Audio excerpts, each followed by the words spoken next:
Well, Mike, welcome to a rather damp Plymouth, but let's go back to that lovely sunny and windless start. It was a bit windless.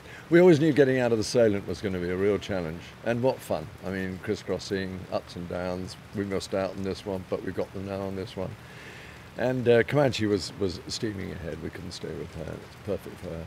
So, yeah, George David and I had another sort of tussle. I mean, Rambler seems to sort of always appear in my life every other year or two, but they're great fun and they're nice people, and we all had a good ride.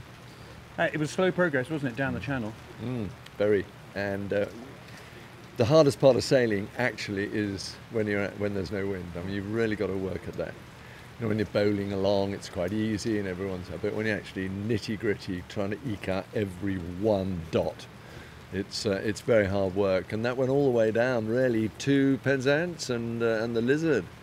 And we were right there with them. We didn't get through that bit of water with the dead calm as well as the lighter boat did, and that's the same for Comanche and it's the same for Rambler.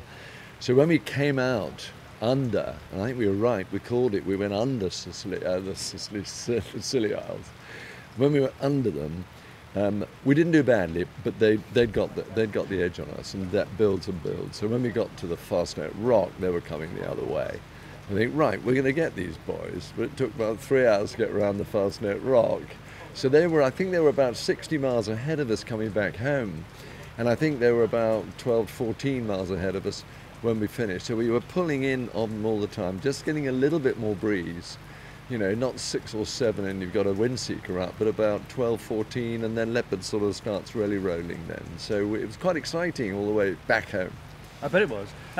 Going down the channel, the fear was having to use a kedge, in that deep water. We had the longest kedge I've ever seen in my life, happily. I wonder, did people use it? I mean, I don't know. I wouldn't know, but we certainly didn't have to. Well, that was good. Fastnet Rock, you caught up a lot there. Yes, we did, but we gave it away again, and I don't think we did anything wrong, but it was just heavier boat, just takes time to get going, windage, all that. So no excuses. I mean, they sailed it very well, and they are faster in those conditions, end of story, and they're probably faster in all conditions, but we're right there. And Leopard is now, 8 years old? She's fully fitted below. I can have a large gin and tonic at the end of a race in comfort. I can watch a movie. I mean, this is important in a man's life.